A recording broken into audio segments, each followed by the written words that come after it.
We are live. Here. Right. Just another night on StreamYard.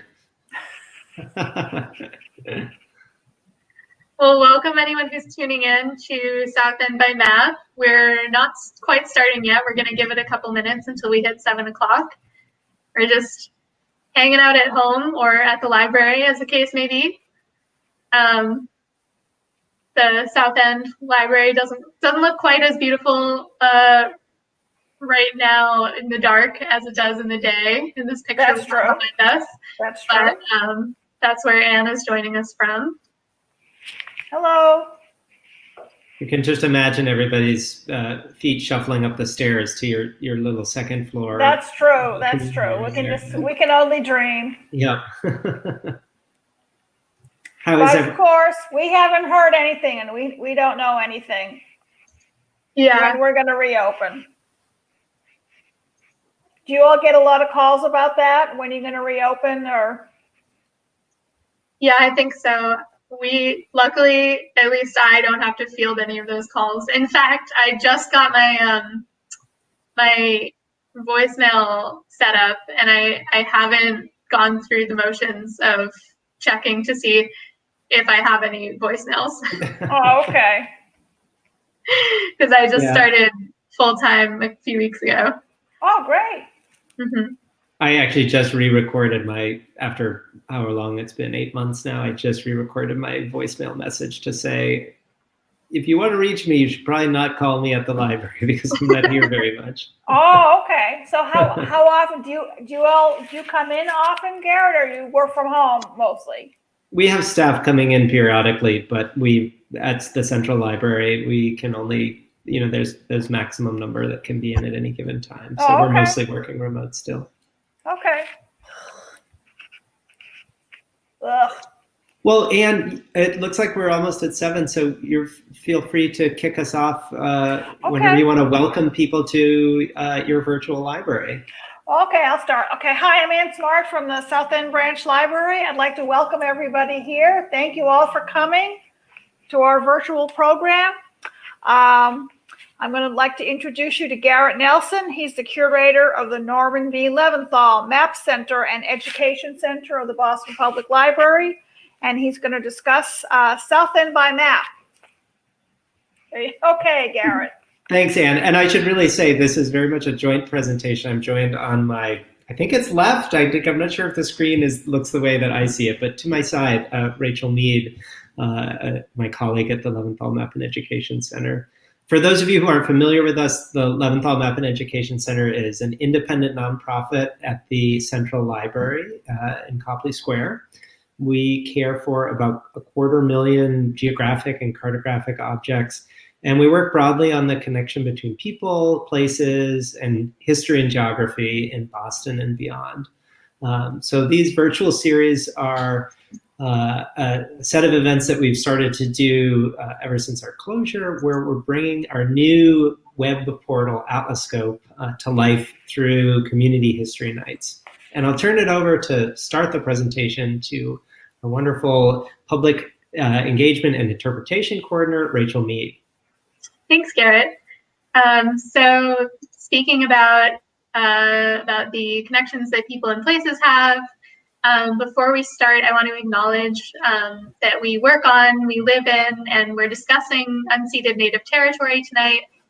The Shawmut Peninsula and the surrounding region is the ancestral and current home to Indigenous peoples, including the Mashpee and Aquinnah Wampanoag tribes, the Nipmuc nations, and descendants of the Massachusetts people. Tonight, we're talking about land that we now call the South End of Boston. This name comes from its historic geographic location as the southern part of the Shawmut, which connected the rest of Boston to the mainland, an area that settler populations originally referred to as Boston Neck before they filled in the areas on both sides to create land. For thousands of years, Native groups lived in and used this marshy area. The Boylston Street Fish Weir is a really excellent example of the original use of land and water of the South End. The land use maps we are about to discuss do not address previous or contemporary Native groups adequately. Often the late 19th and early 20th century period is thought of as a time after colonization in New England. But colonialism is an ongoing process, both in the time these maps were created and today. These atlases of mostly white Euro-American land possession were being produced at the same time as massive violent efforts at native land dispossession in other parts of the continent. And there's a clear through line to today, when nations and bands are still fighting for recognition and land rights from federal, state, and local American governments. So tonight we recognize that the land we present from is occupied territory. We recognize as well the genocidal practices perpetrated in the name of that occupation. Many of the maps we have at the Leventhal Map Center were created for the project of colonialism, expansion, erasure, and dispossession. These urban atlases definitely represent the erasure side of that. However, Native people remain on this territory and are stewards of the land as they have been for hundreds of generations.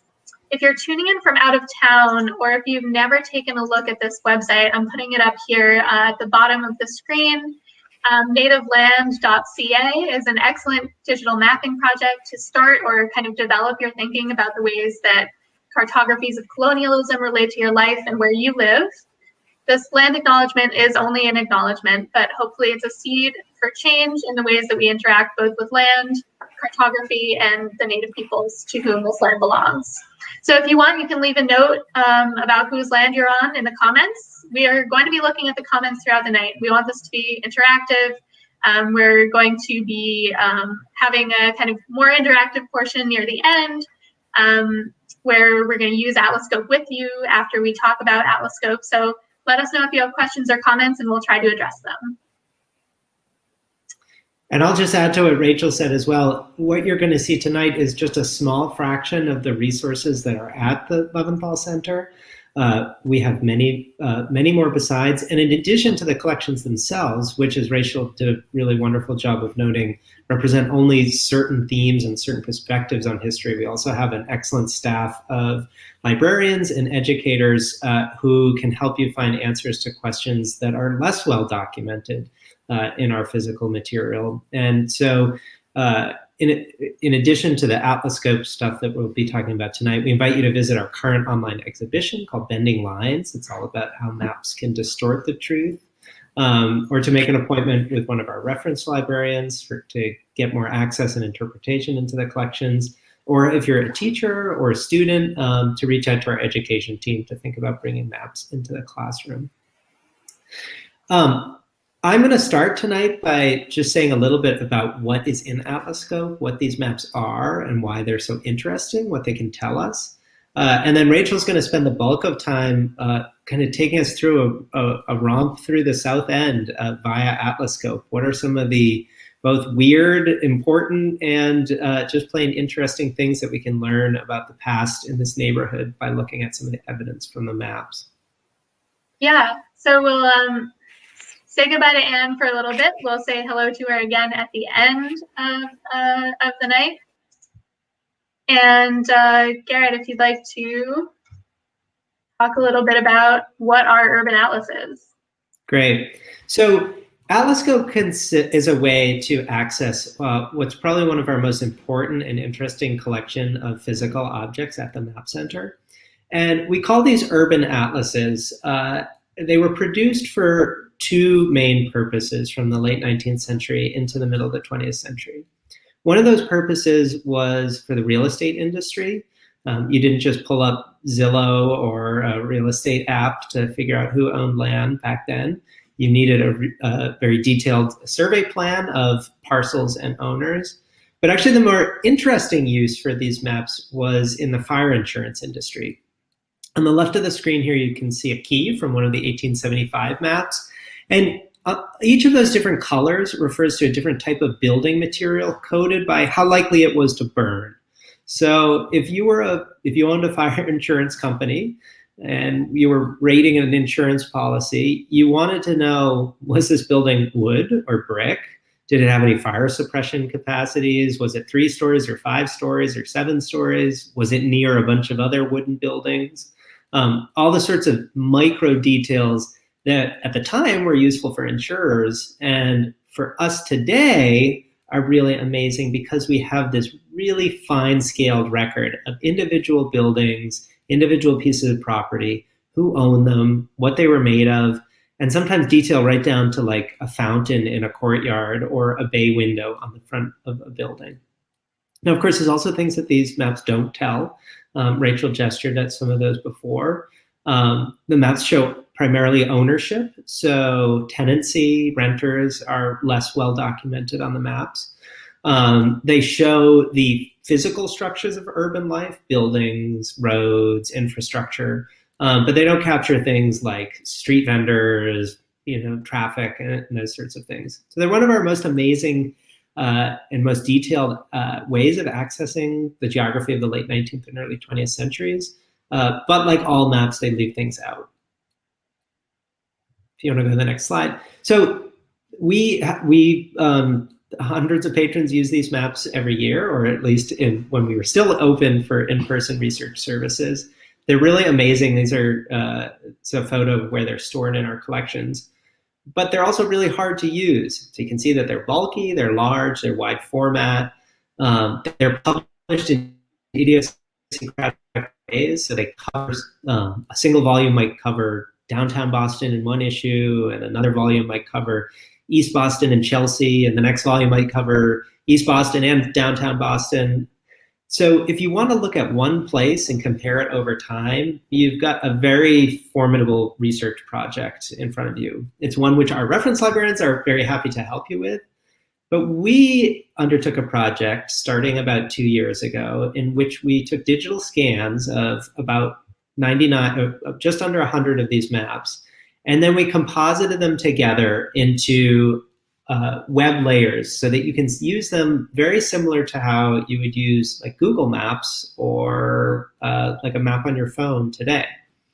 Again, they cover the period when these maps were actually being published. So that starts around the time of the American Civil War, and then it runs to just before the Second World War is the period of time that we have access to.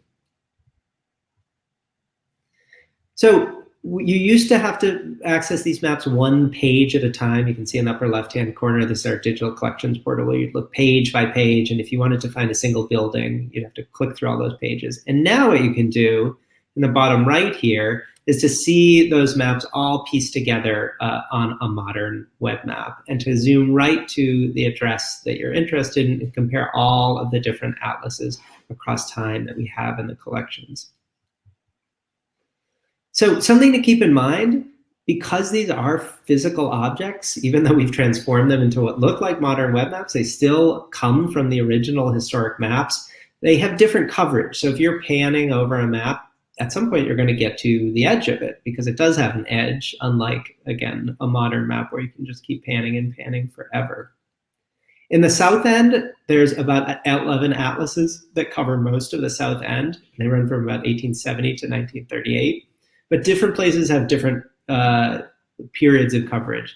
So downtown has the best coverage. It has about 24 atlases. And other places have thinner coverage. If you were to jump to Winthrop or Chelsea, you would only get 1 or 2 years of coverage. We're continuously adding more. Currently, Alloscope covers Boston and its immediate inner suburbs.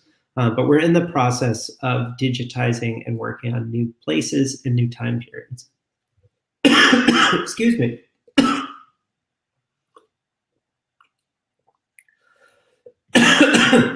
So we want to encourage you to visit alloscope.leventhalmap.org on your phone, tablet, or computer. Excuse me.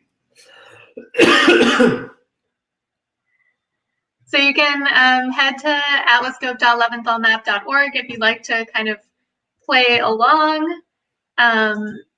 It is in the banner there, so it'll still be there when I switch to this next screen.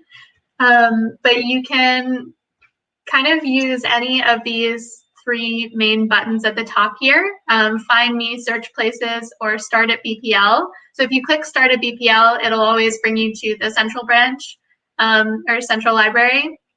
If you click Find Me, you can allow it to use your GPS, and you can actually walk around Boston with this on your phone. And you can like have it track you, and you can look around at the places around you and see what was there in the past. Today we're going to search places. So we're going to start by putting in an address, 685 Tremont Street, the address of the library.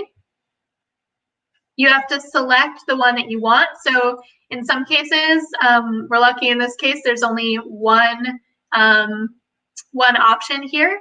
But sometimes there's like, 3 School Street in Brookline and in South Boston and in Boston and everywhere else. So we're going to select this first one. And it takes us to the South End here on Tremont Street. You can see that the map that it's using is from 1870, and it's overlaid on a modern base map. You can actually select in the drop down, or in this case, drop up list from the list of different years. And then we're going to choose to look at 1938 instead. And it brings us to this completely differently colored, like Garrett said, very idiosyncratically symbolized map. And you can actually try it out. I want to show you guys a little bit more about how it works. If you you can zoom in with your kind of scroll on your mouse, or you can pinch if you're on your phone or using a trackpad. You can also switch to the Y swipe, which brings it down like a blind, or the X swipe, going left to right. So that's just like kind of a different way of looking at it. Or you can change the opacity. So this way you can kind of really compare and contrast in the ways that are important to you for what you're looking at. So feel free to try it out at alloscope.leventhalmap.org. We want to know what the name of the school was at 109 West Concord Street in 1928.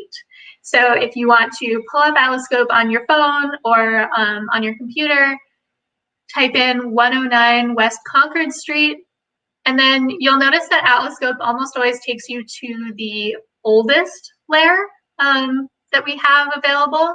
So you're going to have to click the drop-down list and find a different year. So let's see if anybody has got it. If you have it, then you can pop it into the comments. We got a very nice comment saying that this tool is a dream come true. Thank you very much, Michael. So just to go over how to use it again, briefly, you can select the year right here. You can select what map you're looking at as the base map as well. So you can actually compare 2 maps from different years. You don't have to compare it to modern maps. We've got some answers rolling in. It is the Louisa May Alcott School, Louisa M. Alcott School on the 1928 atlas, but named after Louisa May Alcott on West Concord Street. This is a really nice picture of it as well from the Boston City Archives. One really great thing that you can do after you've jump-started your research with Alloscope, something that I often do and that we'll do throughout this talk, is use a new way of doing your research after starting with Alloscope. So often we use Digital Commonwealth, which has the archives of all sorts of libraries, museums from across Massachusetts at its disposal. So we're going to kind of dive into exploring the South End together. This is just a couple of fun places that we've collected. There's so much more history of the South End that I could have done, and honestly this presentation could have been several hours, but we are going to let you go around 8 o'clock. So instead, we're going to start here with the Cyclorama. It was an exhibition hall kind of in the late 19th century. It started with a exhibition on the Battle of Gettysburg. So it was basically like a giant panoramic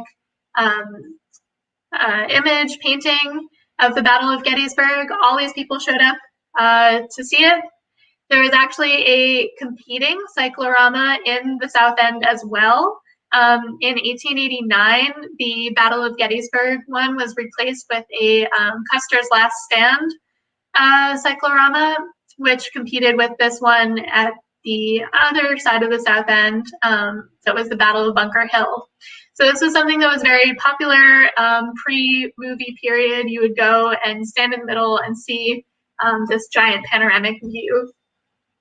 It did kind of drop off in popularity, though. These ones that were from 1889 did not do so well economically. Here we have a map of the Roman Catholic Church, the Archdiocese in Boston, in the South End. Here is a map of it from 1870. And then something that changes by 1928 is that you can see on Washington Street right here is the Boston Elevated Rail. So this came right through the neighborhood. A lot of Boston advocates at the time said that the elevated rail was put through because, like, as basically a highway that really damaged the neighborhood and was put through as a matter of convenience, that the people in this neighborhood were the people who were least able to fight back against it. And here is a view of the elevated rail just going straight past the church. Something that I found out from using these maps actually is that right here in front of the church is a statue of Christopher Columbus that is no longer there today.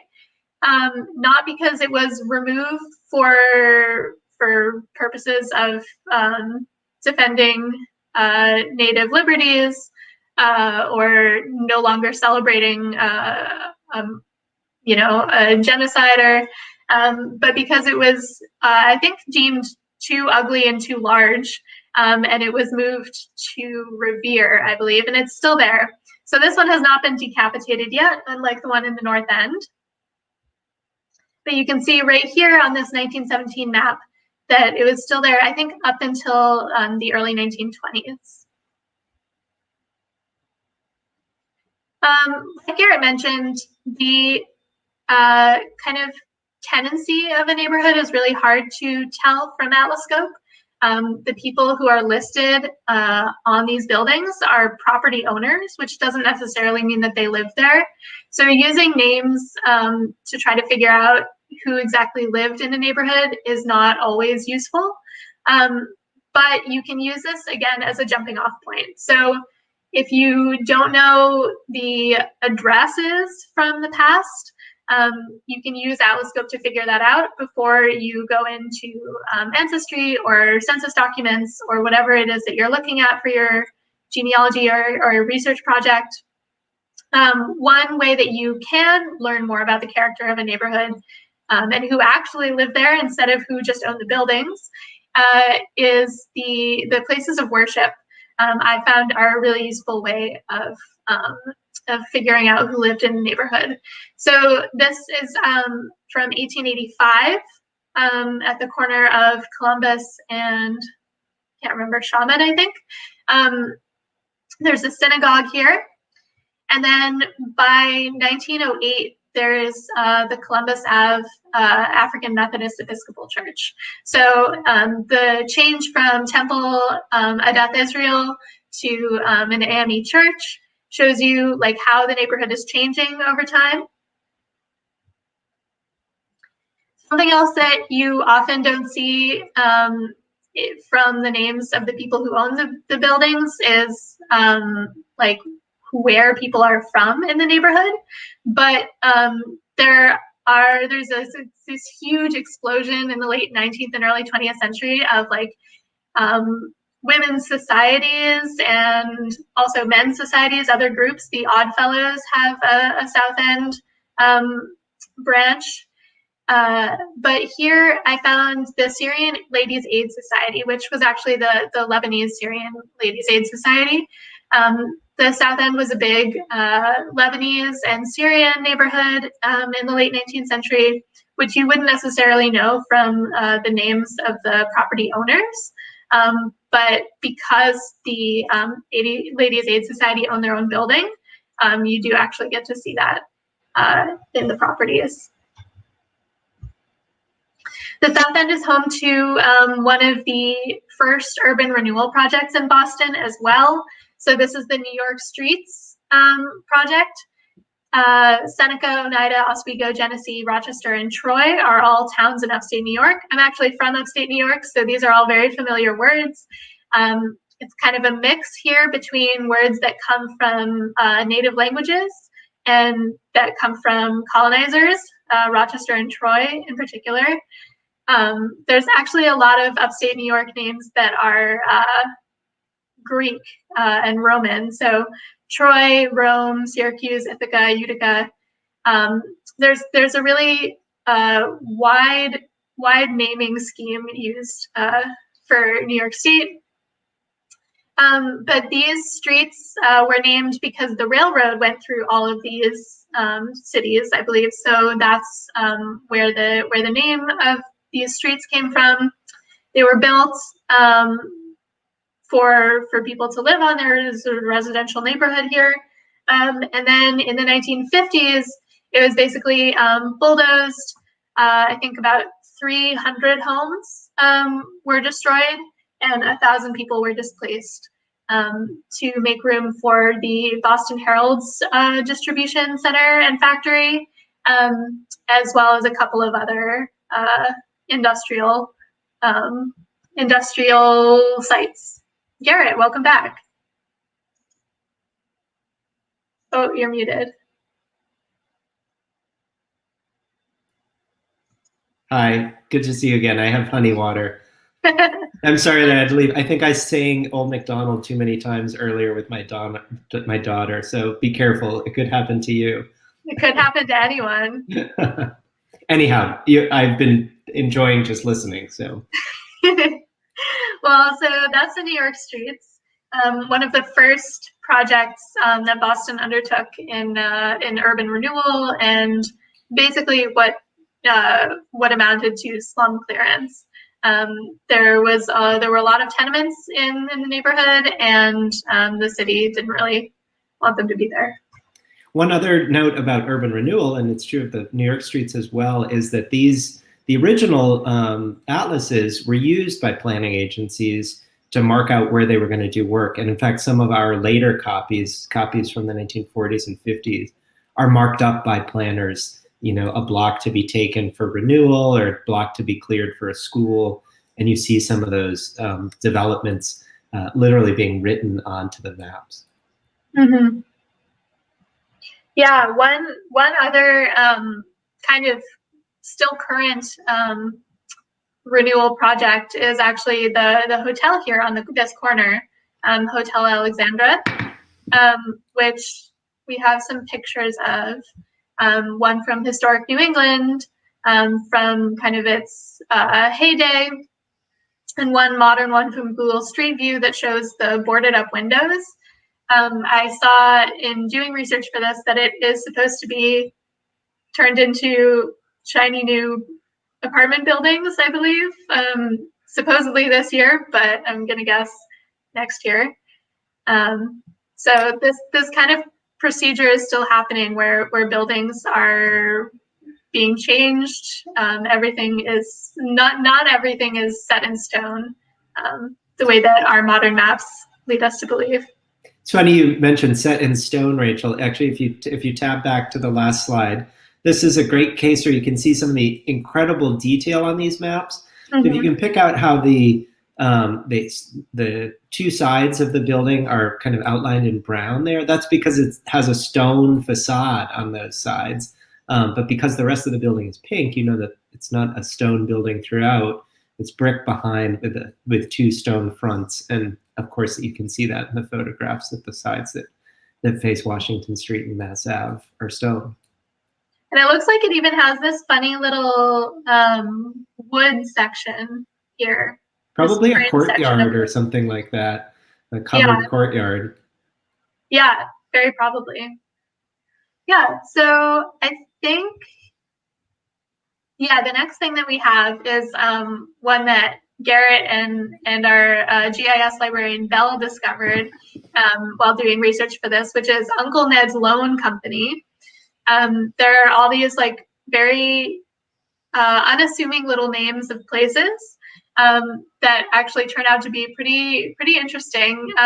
This one is a place that Ponzi actually used to go and started his scheming in Boston at Uncle Ned's. And it's a great example of how you just stumble upon these things that open up entirely different paths of research, right? So, looking at these maps, we thought, oh, well, that's kind of funny. It's something called Uncle Ned's Loan. And then it opened up this whole line of research around Ponzi and the relationship of lenders in Boston to some of these financial schemes. So just browsing around these maps, you stumble into things that pique your curiosity and then, again, can lead you down an interesting rabbit hole of historical research. The other thing about this loan company being here is it's a reminder of just how dense the businesses and even industries of central Boston were less than 100 years ago. So there's certainly not much being manufactured in Boston today, other than maybe students and financial loans and computer software. But on the Alloscope maps, you'll see factories, small factories, large factories producing all sorts of different material and products. You'll see loan companies, you'll see tiny banks, you'll see distribution warehouses. It's a reminder of just how the economy of Boston was strikingly different, and where things were being moved, where they were being produced, where they were being shipped was very, very different from today's cities. Although, of course, that industrial legacy is still with us in some ways, both in terms of the built environment of what kinds of large buildings still exist, as well as in pollution and environmental remediation that we still struggle with from some of these sites. Mm-hmm. Yeah, one of the things that I discovered while I was doing research for this was I was trying to do research on jazz clubs in the South End, and it was actually very difficult to find any obvious signs of them throughout the years. I even dug in through a bunch of permits, building permits from those years, from the 30s, 40s, and 50s, for one of the club locations. I think at 427, I want to say Washington Street or Columbus, I think. And I couldn't find anything. There were notes on it being, a barbershop, a beauty supply store, about the residences that were above it, but nothing about the jazz club. Mm-hmm. So it's very difficult to find certain histories, especially Black histories, I've found are very difficult to research in Alloscope. But there's often an in. So I did tumble down a very interesting rabbit hole about a Black woman who owned the property, and I found out a lot about her, but not a lot about the club. So, but if people are interested, we'd love to kind of open this up to click around Alloscope a little bit and find things that people are interested in. Yeah, so if you're on either Facebook or YouTube and you enter in the comments section, we should be able to see it. And it's one of our favorite things to just sort of explore the map, looking at places that are of interest to people. So send us your requests. What do our viewers want to explore? Any addresses or particular sites? You can send us your address, your friend's address. We just want to do a little bit of research. I see somebody earlier asked about the Sahara building on Shaman and Waltham. I don't. Do we know an address for it, or maybe you can put Waltham Street and we'll go to the corner of Shaman. Waltham Street.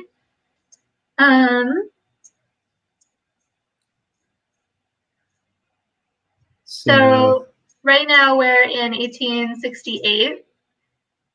Sometimes I go all the way to 38 just to start off, to kind of see what I can find. Is it the hotel here? Let's look at. Yeah, whoever asked about the Sahara building is going to have to tell us a little bit more about what it actually is. Again, we have a view into the past through these maps, but of course neither Rachel nor I are local historians of the South End itself. We're going to many, many different branch libraries, and we don't know every single detail of every single neighborhood in Boston, though we're getting there. Oh yeah, we're learning a lot. There is a hotel union here, which I think is pretty interesting. So if that is in fact the Sahara building, then we've picked out one piece of history of what it looked like in the 30s. Somebody asked about 655 Tremont Street, and they said please. So we've got to look it up. So we're going to search places. 655. And again, just as a reminder, you can use this on your own. It's totally free to use. But also our librarians, both at the Leventhal Center and the branch librarians, are getting up to speed on Alloscope and are always happy to help you out if you need assistance. So it looks like it was owned by an F.L. Fay. Well, it's hard to tell if 657 became 655, but if so, it was owned by someone with the last name Fay in 1874. Not such a good view in 1882. There is this interesting thing where addresses often change over the years. So you can see that right here at this street corner, it's called 657, but clearly now someone calls it 655. Yeah, and paying attention to addresses change and also street name changes. Major streets like Washington have mostly kept their name over the period that these maps cover, but there are streets that have changed their names. And so making sure that what you think you're looking at today corresponds in fact to what something was numbered and named for its address in the past is also important. So yeah, somebody has 166 West Concord Street. That's where we're going to next. So it started, from the beginning of our knowledge of it in 1868. It's the Tremont Street Methodist Church, which it remains for several years. Oh, this is one of my favorites. I really like the cross hatching on this map in particular.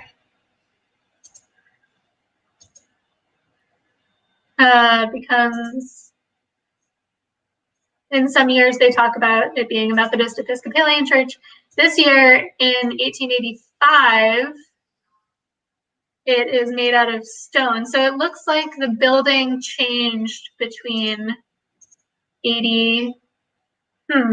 That's interesting. It's got the stone on the outside. And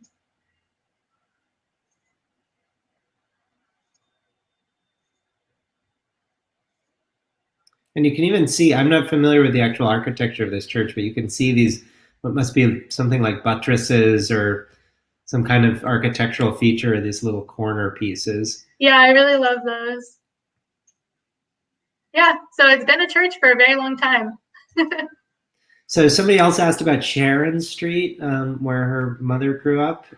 Maybe we can just go to the middle of Sharon Street and take a look. Sure, yeah. So, while you're looking it up, somebody asked, are there both about earlier and later atlases? So there are atlases after 1938 and earlier maps. The answer to the more recent maps, post-1938, is we run into problems with copyright. So 20th century materials are often still covered by copyright law, and we can't legally put them up without being sued. So we're certainly trying to find every map that we do have clear copyright to and to get that into Alloscope as well. But we do run into permission problems. Earlier maps are not covered by copyright, but they're very rarely and almost never at the level of detail as of these particular maps. And so we made the decision to really only include in Alloscope maps that show a level of detail down to buildings and owners. Because if you were zoomed into a building, let's say looking at 1880, and you jump back to a map from 1760, you would be looking at such a coarser level of detail that it would be a bit confusing. So we certainly have many, many older maps of Boston and New England in our digital collections, our bigger digital collections portal, which you can access from leventhalmap.org. But they're not available in Alloscope because it's really meant to explore at the fine level of detail. So Sharon Street doesn't show up for me. There are Sharon Street in Boston. There are Sharon Streets in other places. Whoever was asking about Sharon Street, you'll have to give us a little bit more information. So 55 Berkeley Street is next, currently a 7-Eleven. All right, so nothing there in 1868. Oh, here we see something inscribed. Something Hall? What does it say? I don't know. I still don't know. Fraternity Hall, maybe? Fraternity Hall, yeah, interesting. So here's an example of a case where a map has been inscribed on, an editor has actually noted something about it.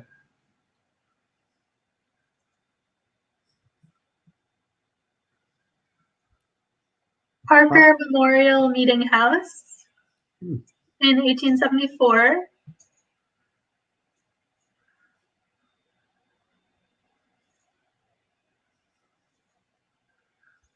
Made out of brick in 1882, but not a whole lot more we know about it. Yeah, I wonder if the Parker Memorial Hall.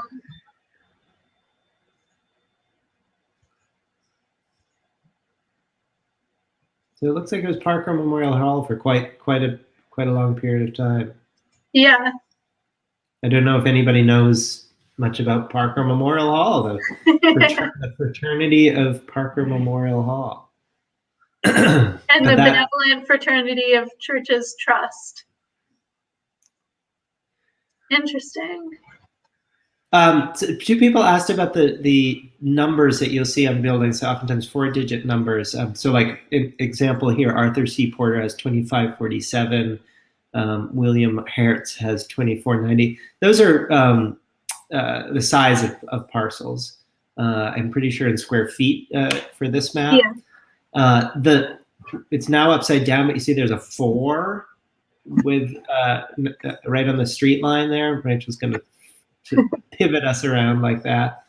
That 4 means that it's 4 stories. In a 4-story building, they've got 2,500 square feet, these parcels. And then the number along the street line is the address. So 69, 65, 61, 57. Those are the address numbers. So some of the maps have slightly different legends. And if you, actually, it'd be a great chance, actually, Rachel, do you want to show when you click about this map? Sure. So like I said, the maps are kind of cumbersome to work with in person, but that doesn't mean we don't want you to come see them. So if you click about this map, you'll get all of the library details about the original thing, including a kind of reference map of which page you're looking at, as well as information that can help reference librarians get you more details. So if you want to come see these maps in person, you can't do it right now because we're still closed, but once we're open, we'd love to have you down to our reference room at the Central Library and to pull these maps out to see there, where you can get more detail about exactly what's being shown on them. And you can, should I show how to find the legend, or should we leave that for another day? Yeah, well, I mean, they're in different places on so many maps that it's a great excuse to contact our wonderful reference librarians and have them help you out. We had 9 Dwight Street is another question. 9 Dwight Street.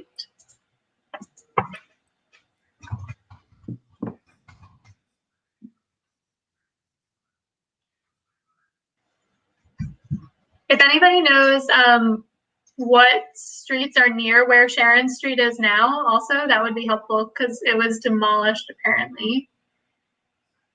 So let's see what happens with Dwight Street. There is a McPherson there in 1874. Sometimes you can tell better if you, oh, there we go.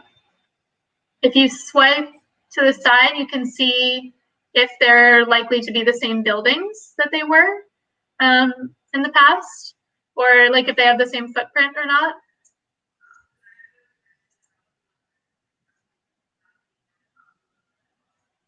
Still owned by the McPhersons in 1890. And then by Russell D. Elliott by 1902. And then this whole section of buildings is owned by Frank S. Hall by 1938.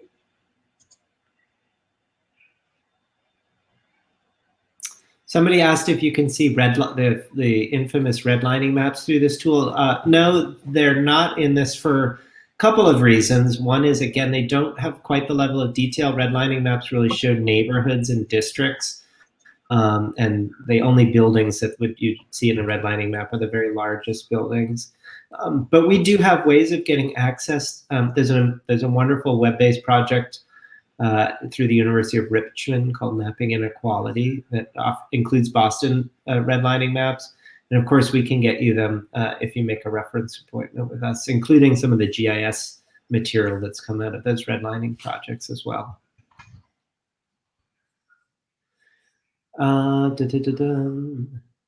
Somebody was curious if the Boston Coliseum, site of the post-Civil War Peace Jubilee, shows up in maps at this time. I think it was around the current site of Back Bay Station. I've actually looked for this, Rachel. It's if you go to maybe the corner of Boylston and Berkeley, I think it's just off of the maps, and look around the 1860s. Yeah, basically just in that, I think in that empty parcel across from what was MIT at the time. I think that is where the Peace Jubilee, this giant Coliseum, was built.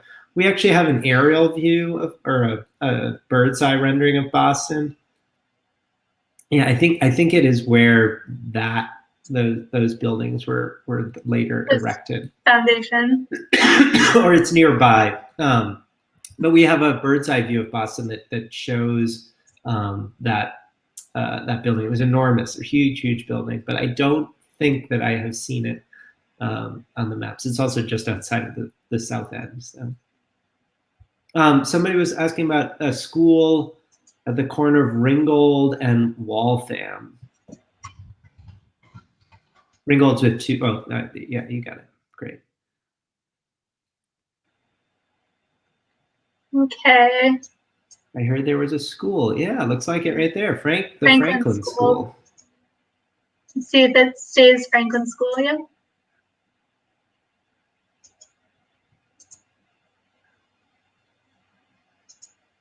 Franklin School.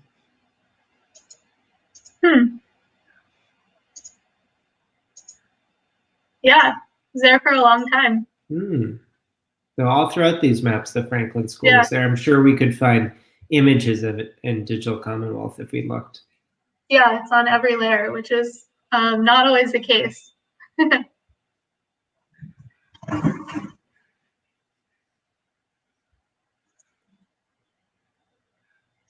Sharon Street at the intersection of Harrison and East Brookline. Let's try that.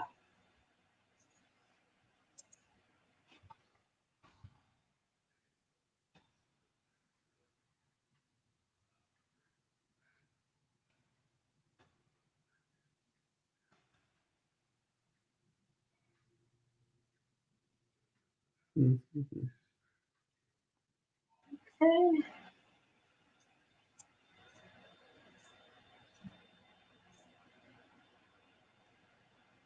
There's Canton, Dedham, Plymouth,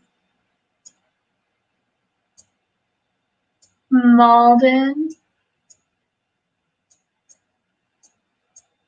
I don't know if you mentioned this while I was de-coughing, Rachel, but as you've probably seen, searching the addresses only searches today's addresses because the actual textual material on this map isn't readable by a computer yet. Oh, is that Sharon right down the middle? Yeah. Cool. Yep, there's Sharon Street. So is it an alley now, or what is it today? Today, it mostly doesn't exist. Huh. Wonder what that is. That's a very medical interesting center? shape. Maybe. But we could see if there are any Murrays. There's a Mary J. Murray right here at 25 Sharon Street. So that could be your family, whoever said that. And something that I have found is that something that I didn't expect to find when I started looking at these atlases is that there are a lot of women who own property. I don't know if they owned it outright or if it's a tax scheme to kind of detach it from their husband's business. But there are a lot of women who own property and have property in their name in Boston in the late 19th and early 20th centuries. Should we bring Anne back in the last 5-10 minutes or so to in case she wants to add anything from the perspective of the branch library? Anne, are you ready? Oh, hello, Hi, everybody. Hi. I'm glad everybody showed up and asked such interesting questions. I would like to say that we are open for business, so just call us during regular business hours at 617-536-8241, and we can answer any questions. Yeah, they're there to answer your South End questions that we are ill prepared to to answer. But if you have mapping based questions that you want to ask about, or we can get in touch with the Leventhal Map Center as well. Yeah, you can contact us. And if you have any particular thoughts about, Garrett just dropped out. If you have any particular thoughts about the event tonight, you can let us know your thoughts at this address that I'm putting up on the bottom. There you are, Garrett. I was just told to upgrade my browser. Oh, yeah. It happens. I hear an echo. Oh, that's probably okay. So, yeah. Well, Rachel, do you want to say something a little bit about the upcoming events that we have going on at remotely with the Map Center? Sure. So we have a couple more neighborhood by map events coming up.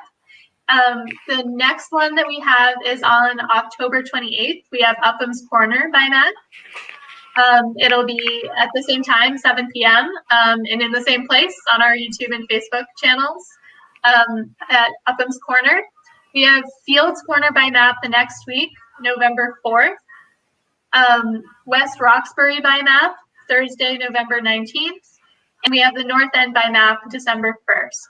So if you want us to come to a library near you, we are happy to do so. Just let us know by email or by phone or however you want. Although I suppose, as we talked about at the beginning, if you call us, it might take us a while to get back to you. Email is probably the best way of contacting us since we are not in the office for the most part.